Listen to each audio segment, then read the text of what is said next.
En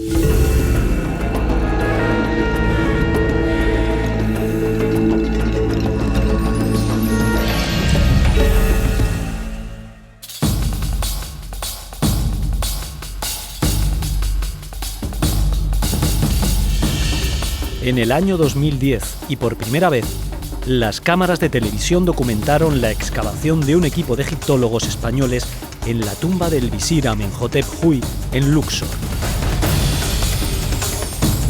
Un año después, esas mismas cámaras han vuelto, pero esta vez unos centímetros más cerca del visir, porque cada año que pasa, cada campaña de excavaciones nos acercan inexorablemente a resolver uno de los misterios más enigmáticos de la época del Imperio Nuevo Egipcio: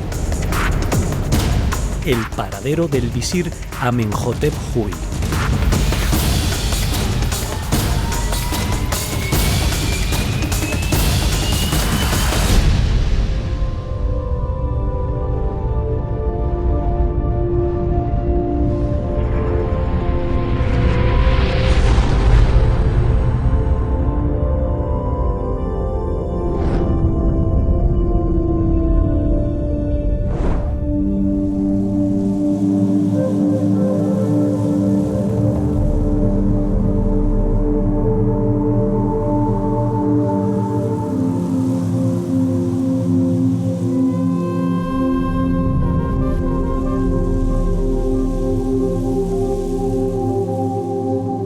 La tumba número 28 del visir Amenhotep Huy está localizada en la necrópolis de Las Asif, cercana a la ciudad de Luxor, al sur del país, a 200 kilómetros al norte de Asuán.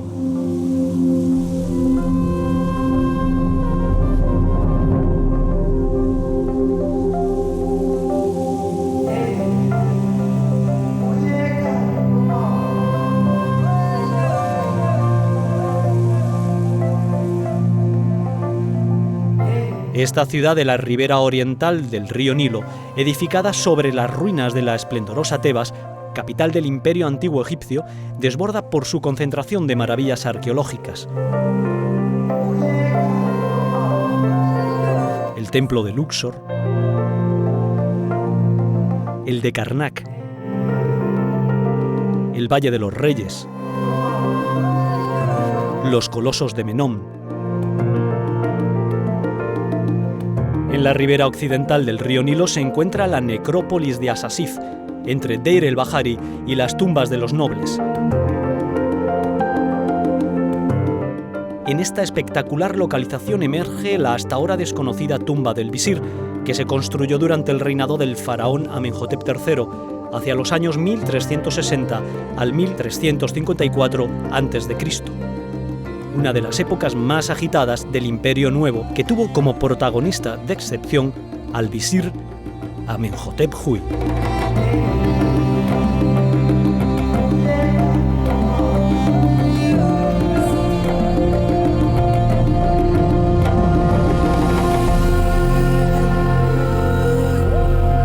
Bueno, pues estamos en la tumba del visir Amenhotep Huy.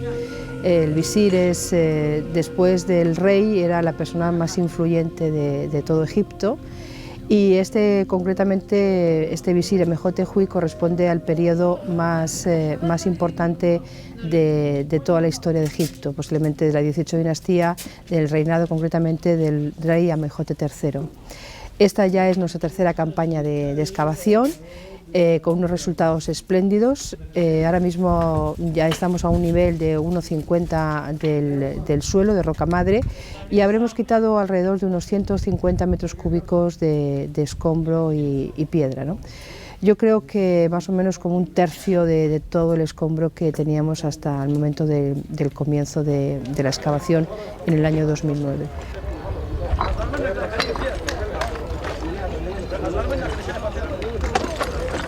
El periodo de la historia que investigan estos egiptólogos está muy poco documentado, ya que en aquellos años sucedieron hechos terribles que pretendieron borrar la memoria de muchos nobles y cortesanos como el visir.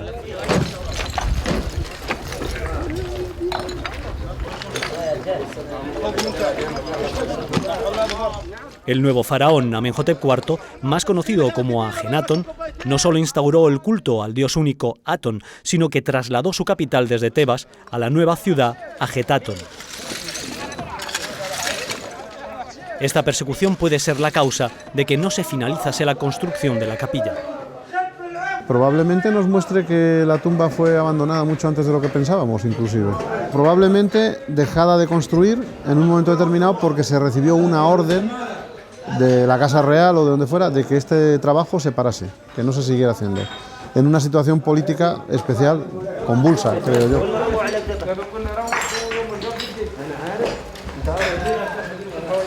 Y sin embargo, después de la desaparición del visir, esta tumba inacabada volvió a ser utilizada durante las dinastías 19 y 20 y aún después como lugar de culto y veneración en honor a Amenhotep Huy.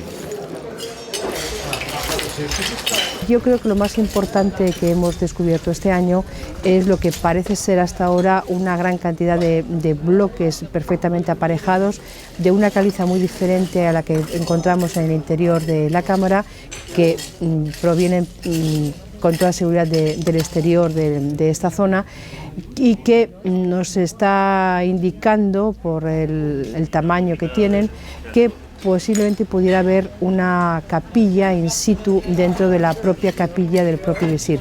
Esto quiere decir que el visir en época ramésida o posterior, no sabemos todavía muy bien, debió tener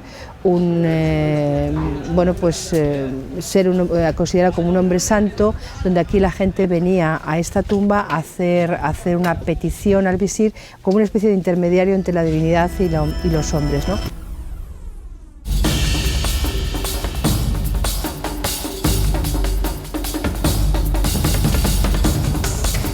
La tumba fue abandonada mucho antes de lo que pensábamos. Poder reconocer que hay rezanes.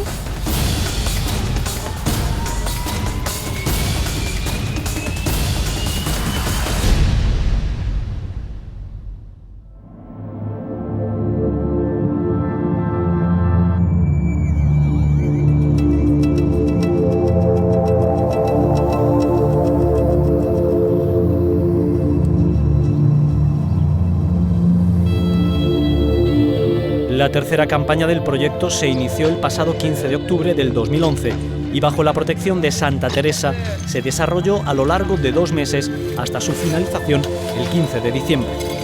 Los fondos financieros determinan la duración de estas campañas.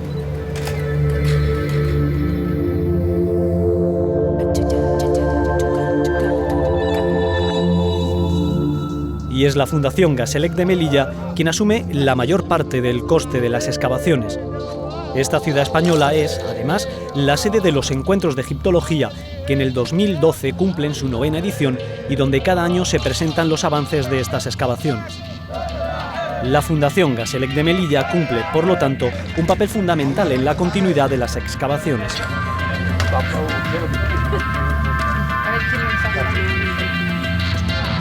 El Instituto de Estudios del Antiguo Egipto, a cuyo frente están Francisco Martín y Teresa Bedman, es desde el año 2009 la institución titular de la concesión de las excavaciones y desde entonces esta aventura arqueológica no ha hecho más que deparar buenas sorpresas. Al paso que vamos bajando los niveles, vamos descubriendo la historia de la cámara. ¿En qué nivel se interrumpieron los trabajos? ¿En qué momento sucedió el que esto quedó inacabado? ¿Cuáles eran los planes que tenían los constructores? ¿Qué querían hacer aquí? ¿Por qué no se pudo hacer? Y ya digo, ahora mismo hemos encontrado en ese rincón que el suelo no llega, está sin excavar, o sea, se encuentra con la roca madre casi virgen, lo que nos demuestra un nivel de trabajo que luego tendremos que comprobar por otras áreas, pero que probablemente nos muestre que la tumba fue abandonada mucho antes de lo que pensábamos, inclusive. Más de 500 metros cuadrados de capilla, toneladas de escombros entre los que se esconden, en ocasiones, minúsculos tesoros arqueológicos.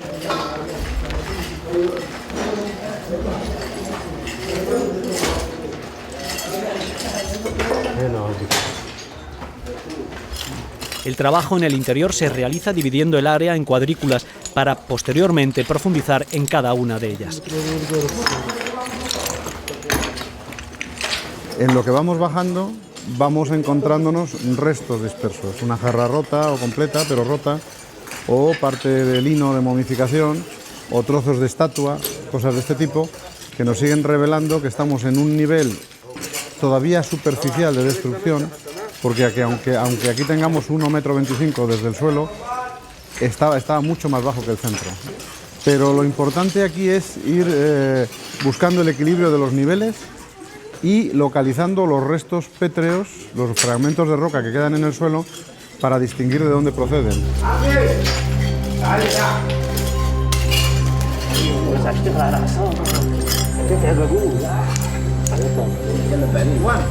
En esta campaña todo el trabajo de investigación se concentra dentro de la capilla. Los elementos no se lo han puesto fácil a los egiptólogos, el tipo de piedra o los terremotos que han afectado a las construcciones de la zona.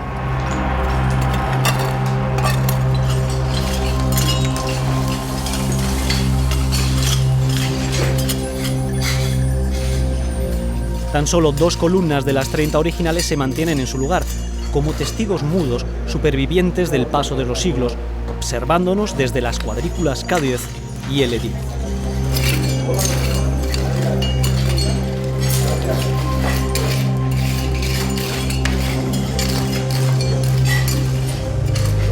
Sin embargo, ha sido el fuste caído y ahora recuperado de una de las columnas la clave fundamental para conjeturar una hipótesis de datación de la tumba.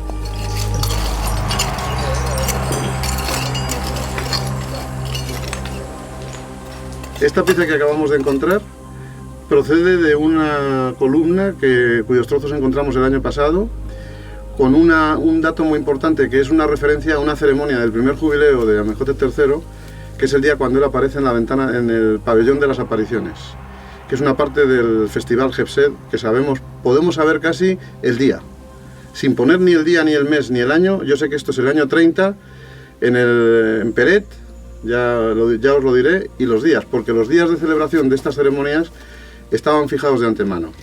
Y además tenemos en Jeruef las fechas con el día, el mes y el año en el que él aparece en el pabellón, que es una de las 2 inscripciones que hay, del año 30. De manera que, de manera indirecta, tenemos una datación absoluta en nuestra tumba. Eso es importantísimo.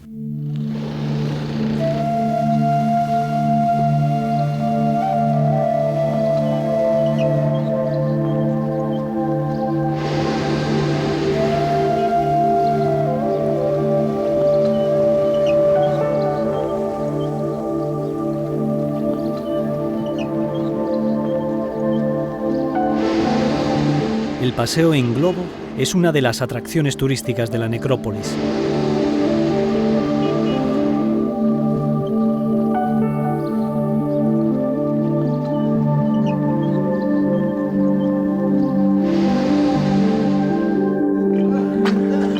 Sin embargo, los verdaderos secretos aguardan enterrados en el interior de la capilla. Para extraerlos, un equipo multidisciplinar se entrega cada día en cuerpo y alma a la labor.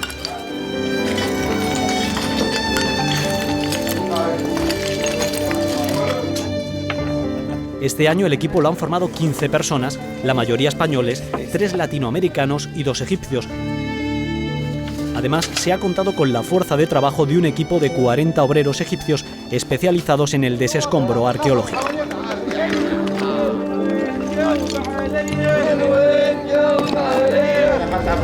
أحمد علي أحمد محمد بهاء الدين أحمد عبد العال حسين أبو المجد أحمد أحمد حسان أحمد محمود مصطفى محمد حسن حمد محمد إسماعيل علي عبد الفتاح علي قول حسان طالب محمد اسكت ممدوح علي محمد محمد مصطفى إسماعيل حسن مصطفى محمد بدوي حمزة سيد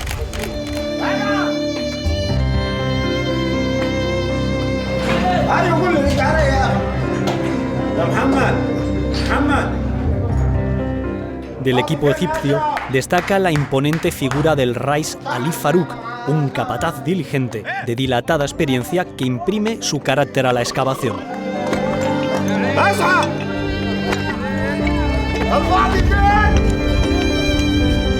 Los especialistas egipcios aportan su conocimiento y son piezas clave en las misiones arqueológicas.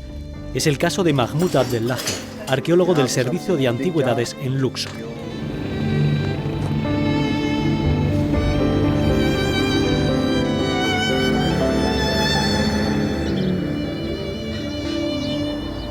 I started here with the Spanish mission as a supervisor of excavation inside the tomb. But really, I am very happy because I have this chance to working with Dr. Francesco Martin and you also. It's my pleasure to be as one of your team in working as excavation inside the tomb. The tomb, the concession of the tomb, belongs to the debris which came from outside. It's a mixed debris with the blocks, and some of them collapsed from the ceiling. So we have to divide the tomb from inside as squares. Each square is like a feature.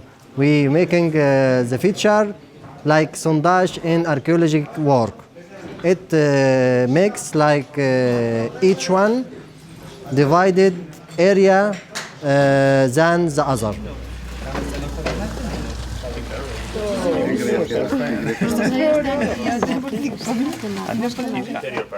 La excavación también es lugar de transmisión de conocimiento. Mahmoud ofrece a varios miembros del equipo un training sobre dibujo cerámico. Esta técnica permite algo que la fotografía tan solo puede intuir: representar secciones y dimensiones y, sobre todo, completar las partes desaparecidas.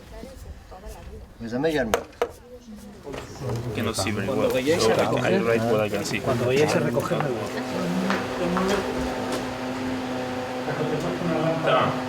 Sergio Alarcón, responsable junto a Juan Martín Rojo del Departamento de Arquitectura del equipo, se afana en recoger datos para elaborar la planimetría del lugar. Conforme avance la excavación hay que ir tomando nota de por qué zonas se va avanzando y efectivamente ir situando los hallazgos de cierta importancia en el punto en el que se hacen. También estamos haciendo unas secciones del terreno con la intención de poder reconstruir la vida histórica del lugar.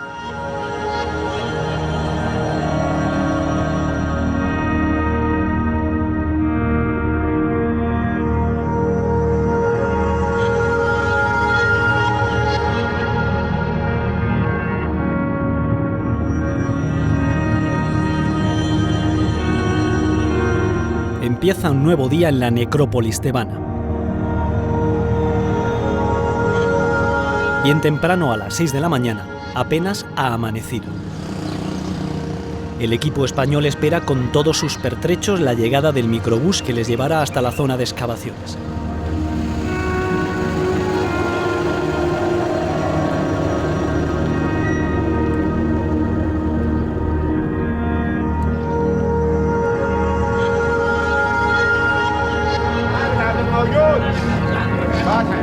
Tras pasar lista, toca retirar el polvo acumulado durante la noche en sillas y mesas de trabajo.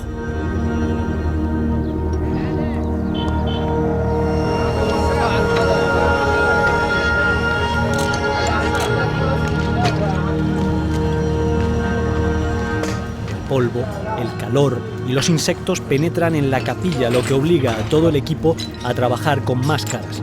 Un polvo tan indeseable que incluso obliga a la instalación de un extractor.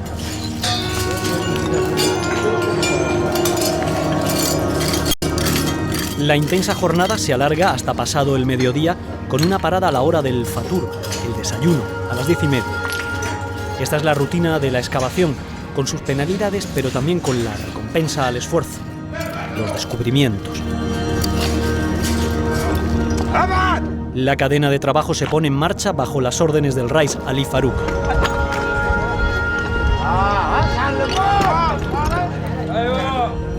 A primera hora, el equipo de criba se encarga de retirar todo el escombro acumulado el día anterior.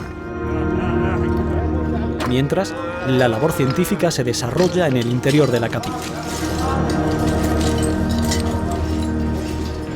El trabajo de campo aquí, el de campo en la cámara, se puede ver por los obreros que tenemos atrás.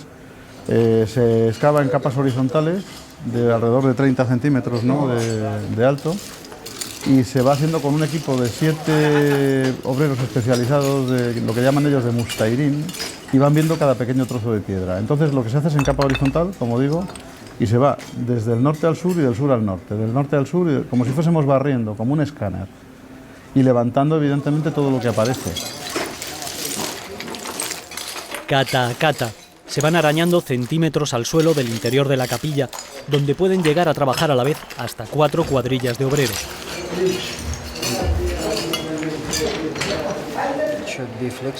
Cada vez que aparece un hallazgo se documenta in situ. El contexto en el que aparece cada pieza suministra una información esencial para poder reconstruir el aspecto original del lugar. Tras este primer registro viene la identificación de cada pieza.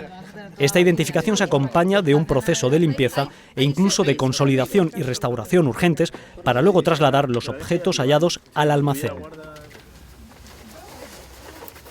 A pie de obra, es decir, en la propia tumba, todos los hallazgos que se hacen, incluida los hallazgos que se encuentran con la criba, suben a esta zona.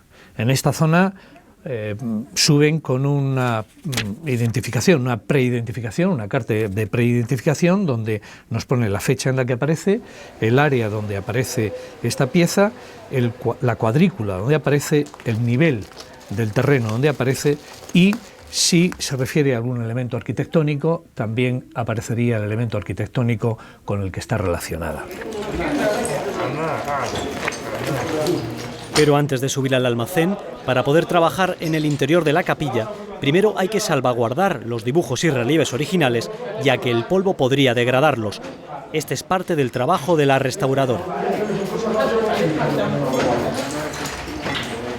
Hay varias técnicas de manufactura. En algunos lugares, cuando la piedra es de buena calidad, dibujan sobre la piedra caliza, hacen un dibujo preparatorio y primero en un pigmento color rojo, enseguida se retoca con un pigmento color negro y finalmente entra el escultor para hacer ya el relieve.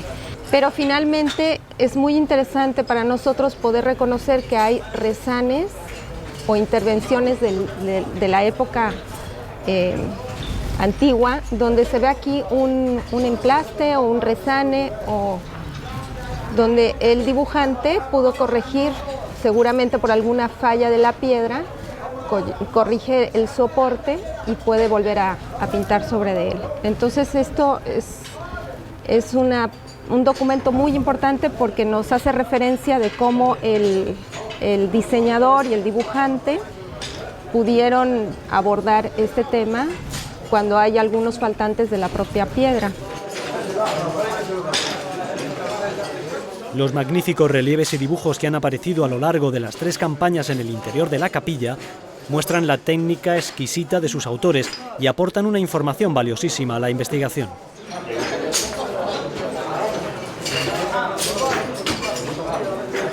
Primeramente hacemos una limpieza superficial con brocha fina y con aire. Después de esto se limpia con alcohol y después de la limpieza superficial estamos tratando de consolidar el trazo, el dibujo, para poderlo conservar y de esta manera poder añadir un papel libre de ácido, que es papel japonés, y nos va a servir, en realidad es restauración preventiva.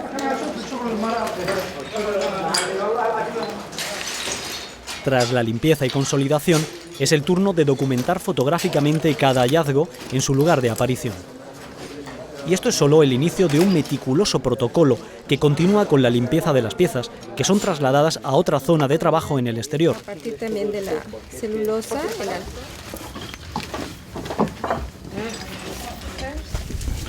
This piece is part of sarcophagus. We found these small pieces. We try to collect it together in the first. This made from gesso and up the layers of many materials like this material, some ducks mixed with gypsum and ivory covered by gesso like stucco. We try to collect it together and the new support. This new support similar like old materials. And after that clean it a little of varnish and consolidate. Las técnicas de restauración se aplican a los objetos hechos con materiales orgánicos, como la madera, y también a los de cerámica, en los que Juan Friedrich es un excelente experto. Por lo general, cuando se arman este tipo de vasijas, ya cuando se rescatan, ¿sí? Se toman del yacimiento, se toman todas las piezas juntas, que vienen en una mustaf, que son esos baldes de los que se sacan de la excavación con el material. En una etapa previa, Ahmed selecciona las partes y bueno, él ya con su entrenamiento previo va seleccionando las partes por el color, la forma, entonces va colocando en diferentes bolsas y eso nos ayuda mucho después en el trabajo del armado, ¿sí? Una vez que tenemos esto armado de esta manera, lo que hacemos es chequear digamos, en nuestra gran base de cerámica expuesta para ver si aparece algún otro fragmento. El dibujo es una técnica básica para documentar los hallazgos. Además de representar la medida exacta, el dibujo incluye también los arañazos y zonas descascarilladas de los objetos representados. A partir de el dibujo que se hace en papel milimetrado, luego por medio de plantillas se ponen sobre el papel blanco, que sería el definitivo. La idea es colocar las inscripciones que se están haciendo, las inscripciones en la vasija que corresponda y una ficha va a ir adosada con todos los datos que esa vasija nos diera, no nos vuelque.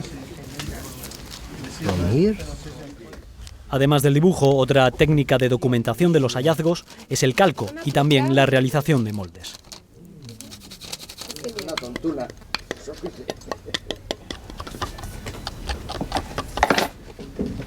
Pero todo este esfuerzo de limpieza, restauración y documentación no tendría sentido sin el registro pormenorizado de todas las piezas.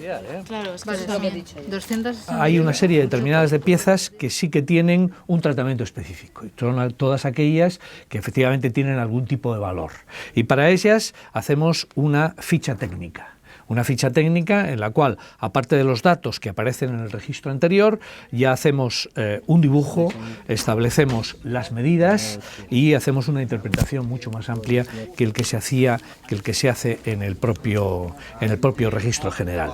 Y efectivamente hacemos también y incrustamos la fotografía que se ha hecho ya, fotografía de tipo laboratorio, con la fecha de la fotografía y el número de fotografía que también aparecerá en esta ficha, no solamente el dibujo, sino también la fotografía. Una vez completada esta parte de registro y almacenadas en las cajas, se distribuyen en estas estanterías, también numeradas y que nos sirven para también localizar cada una de las cajas y cada una de las piezas. José María Saldaña es el responsable de los almacenes de la excavación. Se trata de 3 tumbas del primer periodo intermedio, hace más de 4.000 años. Sin decoración y excavadas en la roca de la montaña, constan de un corredor y una o varias estancias.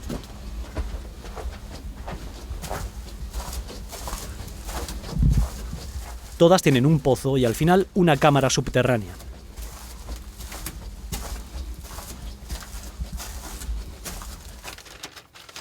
En el almacén 1 se depositan todos los hallazgos de la primera y segunda campaña, mientras que en los almacenes 2 y 3 se depositan las momias y las cerámicas respectivamente. Los restos humanos, es decir, todo el material orgánico, tiene un tratamiento diferente.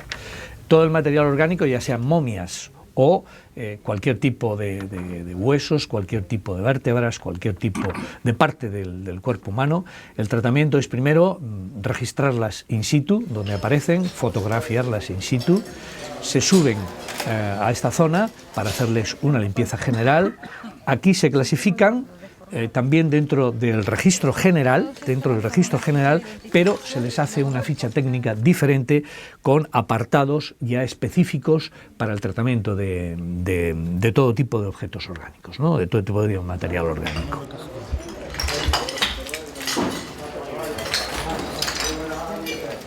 Además de las piezas encontradas, la propia capilla aporta información arqueológica, dimensiones, técnica de construcción, materiales. Pero los siglos pesan sobre ella y es vital inspeccionar cualquier indicio de movimiento para garantizar la seguridad de los trabajadores en el interior.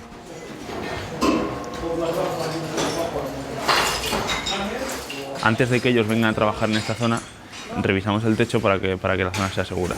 Entonces, en concreto aquí nos encontramos con una zona que es especialmente delicada, posiblemente la más delicada de toda la capilla. Y bueno, pues estamos barajando las posibilidades de consolidación que tenemos, donde vemos que hay problemas más grandes, de piedras sencillamente grandes o pedazos que vemos que si retiramos uno podrían salir más.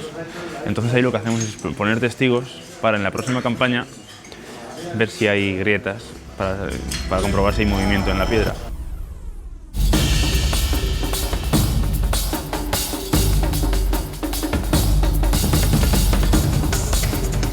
Esta es una momia de un niño. La traducción real es los que responden.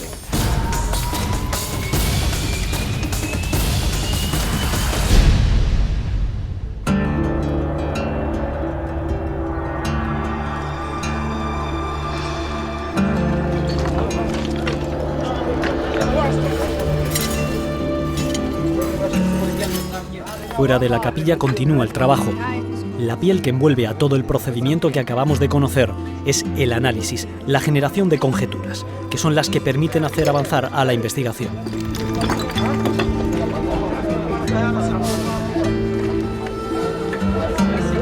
Sin embargo, aún no hemos hablado de los hallazgos por excelencia en toda excavación egipcia que se precie: las momias.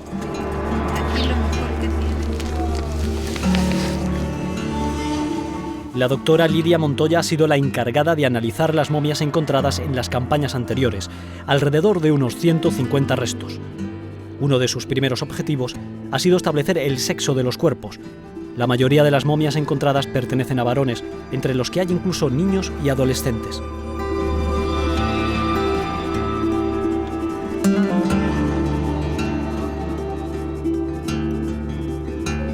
Esta es una momia de un niño.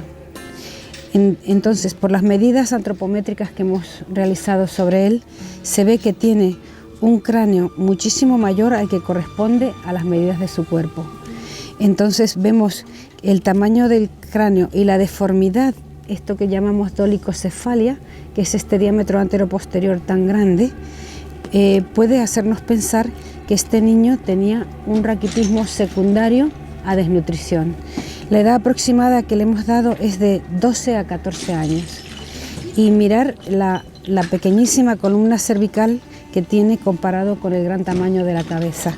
La causa de muerte no se sabe, pero podría ser secundaria a ese factor de base que es el raquitismo y a una enfermedad sobreañadida. Enorme arco submetacarpiano. Este trabajo permite desvelar la edad, el sexo e incluso el peso de los restos momificados. Pero las indagaciones de la doctora Montoya van mucho más allá. Está casi completa. Casi todas las momias que hemos encontrado son momias delgadas, emaciadas, ninguna con signos de obesidad. Y hablamos de configuración masculina por dos razones. Primero, porque hay un sexo genital externo perfectamente modelado con el betún, se ve perfectamente el órgano viril, y luego también por las características de esta cavidad pelviana. La cavidad pelviana es estrecha, tiene una cavidad pequeña, tiene un ángulo de cresta ilíaca izquierda-derecha pequeño, y si pudiéramos ver el ángulo subpúbico, un ángulo que forman las dos ramas de los huesos ilíacos, veríamos que es un ángulo cerrado, a diferencia de la mujer, que es un ángulo abierto. Está casi completa. El proceso de trabajo con restos humanos tiene sus propias pautas y la presencia de la doctora Montoya se hace indispensable para analizar los restos de momias aparecidos hasta ahora. Que así lo decimos con mayor propiedad, que hace referencia a la mano izquierda. Otro de los interrogantes que la ciencia forense puede despejar es el relativo a la alimentación y cómo afectaba a los antiguos egipcios según su extracción social. Una mandíbula inferior de adulto. Había caries, pero no con la misma frecuencia que hay en los países modernos de alimentaciones ricas en azúcares. Ellos parece ser que tomaban pocos azúcares. ¿Y de dónde sacaban el azúcar? Fundamentalmente de la miel. Pero la miel era una industria patrimonio de la nobleza, de los reyes y de los nobles, ¿no? de los pudientes. Entonces el pueblo tenía poco consumo de azúcares. Sí. Sin embargo, se da una patología que es el desgaste de la superficie, fundamentalmente de los cuatro superiores y cuatro inferiores incisivos. Sí. Es decir, comían alimentaciones ricas en fibra, fundamentalmente el pan, porque el pan era se hacía con una harina y sin mucho pulido, sin mucha finura, y entonces tenía fibra y parece ser que al comer el pan se rompían los dientes. ¿Qué? Están pegadas. Yo no creo. Muchas de estas momias han llegado hasta nuestros días afectadas por los daños producidos por el tiempo y los elementos naturales o los destrozos de los profanadores de tumbas en busca de ajuar funerario. Esta cámara elegante y guapa. De ahí que en ocasiones haya que trabajar con extremidades sueltas o con troncos sin extremidades, con la caja torácica reventada. Sin embargo, estas circunstancias no suponen un obstáculo para el avance de las investigaciones de la doctora. Deben de ser del pie de la mano, no sé. Esta es una momia masculina, fragmentada, adulta, casi completa. Lo primero que notamos es un orificio de profanación. Es decir, a este orificio no es donde le han hecho el corte para sacarle las vísceras. El corte, si lo notas, está aquí. No está incompleto, pero la mano. ¿La cadera? Sí, está aquí. Ya veremos otros más perfectos en otras momias que se han mantenido completamente íntegros, ¿no? Este es un orificio de profanación porque seguramente buscaban amuletos. ¿Qué amuleto buscaban? El ejepri, el escarabeo. Claro, el escarabeo del corazón, sí. ¿Vale? Que lo colocaban o dentro o entre las capas de lino.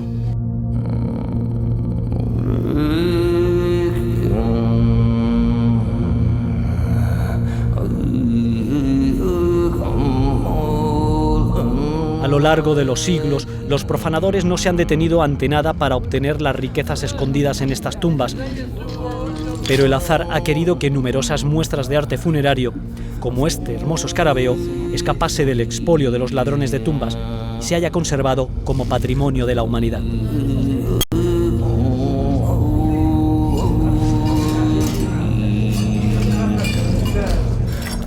Sin embargo, este lugar de enterramiento aún aguardaba una sorpresa relacionada con el ancestral conocimiento de las técnicas de momificación. Lo que tenemos aquí es una gran necrópolis con la fábrica, el taller de preparación de los cuerpos para su viaje al más allá. Eso es también un fenómeno único que no se ha visto, no está documentado en ninguna otra tumba de esta necrópolis tebana desde el principio de las excavaciones en el siglo XIX.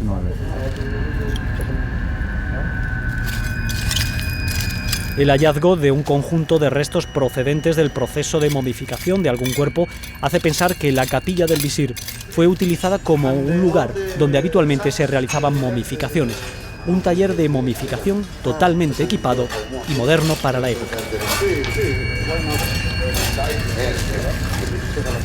Estos son materiales utilizados en el proceso de momificación.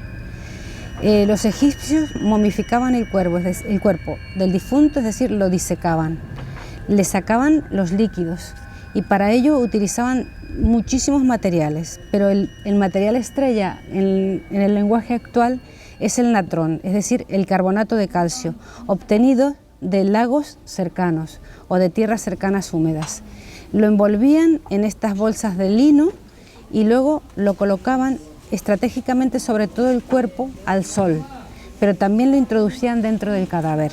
La disecación se hacía, ya sabes que había una casa de la vida donde se producía la momificación, que duraba 70 días aproximadamente, y que utilizaban el natrón para disecar, las resinas para mantener la piel, el betún de Judea también para mantener la piel, y luego el natrón no solamente iba en estas bolsitas tan magníficas, sino que también iba en conglomerados de lino que metían dentro de las cavidades. Tenéis clase de cerámica, ¿no? Los sacos de natrón no han sido el único indicio que afianza la teoría de estar excavando en un lugar estable donde se practicaba la momificación de cuerpos. El descubrimiento de un lecho de adobe y una estera en la que han aparecido restos de fluidos humanos refuerzan esa idea. Un descubrimiento sin precedentes en esta necrópolis. La tercera campaña de excavaciones del proyecto Amenhotep Huy ha rescatado del olvido multitud de tesoros que son solo una pequeña parte de lo que aún se prevé descubrir, ya que a medida que se profundiza en el interior de la capilla, el número de joyas arqueológicas aumenta en cantidad y en calidad.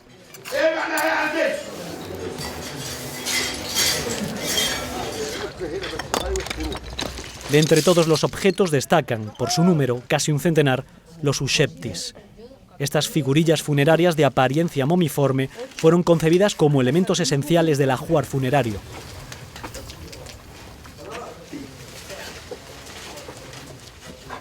Ushepti, la traducción real es los que responden, y eran una serie de objetos de este tipo o de cerámica, bien de madera o de cerámica, con los que se enterraba al difunto y que le servían en la otra vida para realizar los trabajos de labranza, los trabajos propios de servidumbre en la casa, etcétera, etcétera, ¿no?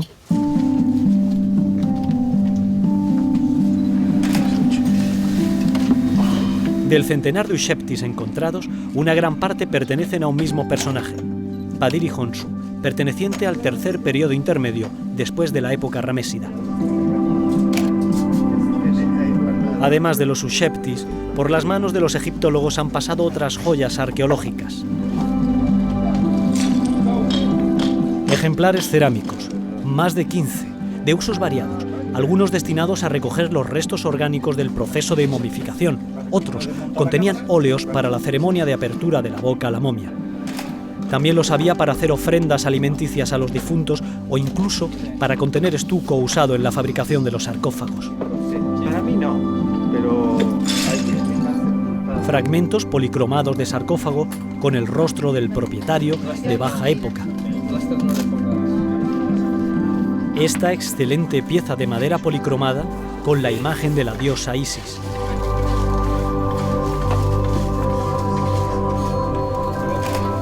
Una pulsera de cuentas de fayenza usada como amuleto protector.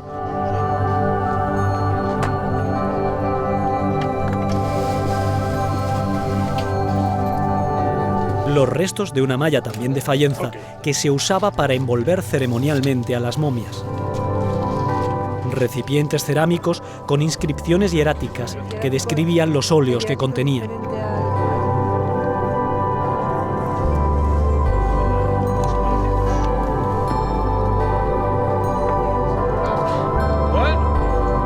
Y papiro, en ocasiones fragmentos minúsculos como este. En total, 2.122 piezas que, unidas a las encontradas en las anteriores campañas, suman la friolera de 5.000. Pero a veces algunos descubrimientos de apariencia insignificante contienen un significado que rebasa en importancia a las joyas funerarias que acabamos de ver. Pues acabamos de localizar esta pieza, que es un trozo de granito negro. El granito negro es una pieza muy dura, muy consistente, de origen volcánico, típico de Egipto y que se hace para estatuas especiales de dioses o de reyes. Entonces tiene interés, a pesar de que está destruida, primero porque el material es muy bueno, es típico, ya digo, de estatuaría real o de dioses, y hemos encontrado el año pasado también otras partes, como de la base de la estatua, que quizás puedan pertenecer al grupo. En todo caso, ¿qué es lo que nos indica? que salvo prueba en contrario podemos tener esperanza de encontrar otro resto de esta estatua que sea de una divinidad, o a lo mejor incluso otras estatuas más abajo que estén más completas.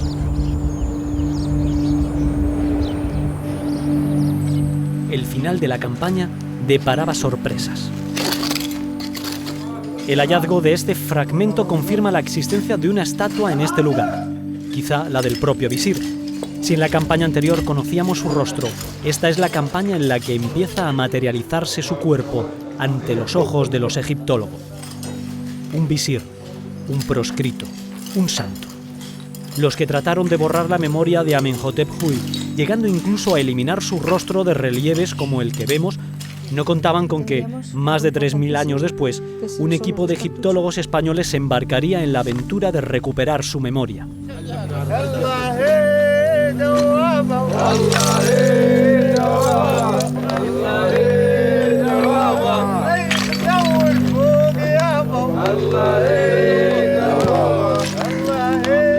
Dada la relevancia de estos descubrimientos, no es de extrañar que la excavación haya recibido la visita de numerosas personas, desde inspectores a prestigiosos colegas de otras excavaciones, como el Dr. Johnson, director de la Chicago House y gran especialista en la época de Amenhotep III. No en vano trabaja en la tumba de Nefer-Sejeru, un coetáneo de nuestro visir.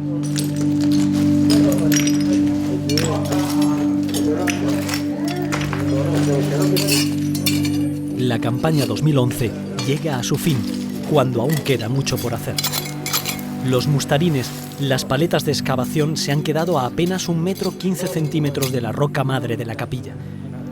Bajo esos escombros se intuyen algunas hipótesis emocionantes que probablemente vean la luz en la próxima campaña.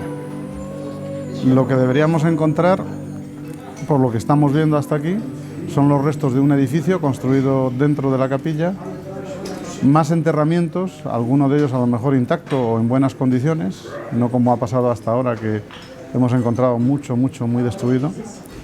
Y probablemente si tenemos un edificio, ¿por qué no vamos a encontrar estatuas? ¿Y por qué no vamos a encontrar estelas dedicatorias al visir con hermosos textos? Pero nos queda la gran sorpresa, que es en el rincón suroeste de la cámara, la posibilidad de que haya una rampa y que haya una cámara funeraria al fondo. Aparte de todo, hay una previsibilidad de que bajando más el nivel de la excavación podamos encontrar en el muro noreste del interior, del noreste de la puerta, más dibujos como los que ya hemos visto al lado de la puerta.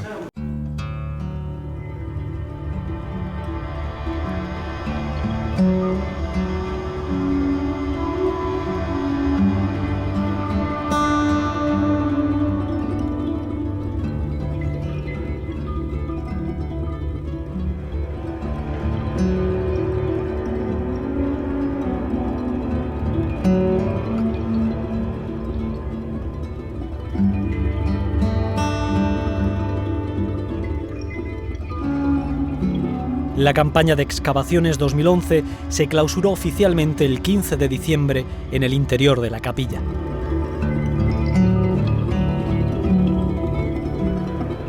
Un año más se pone cierre a la tumba número 28 del visir Amenhotep Huy de la necrópolis de Asasif. Es el momento de aplicar estrictas medidas de seguridad, tapiando los accesos a los almacenes para preservar su valioso contenido. También se cierra con un candado la puerta de acceso a la capilla, que permanecerá sellada hasta la próxima campaña de excavaciones.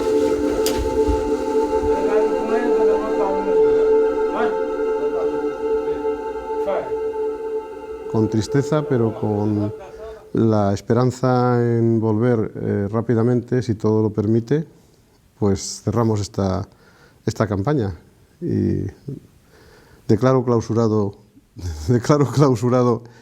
este proceso arqueológico del proyecto Visir Amenhotep Huy del año 2011.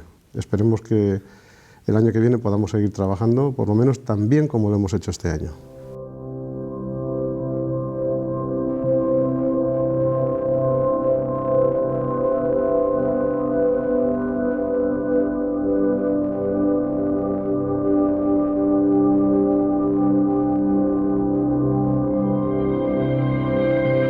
Por delante quedan meses de estudio de toda la información obtenida y la ansiada espera por volver a Egipto para seguir desentrañando los secretos que aún aguardan en el interior de la capilla del enigmático visir.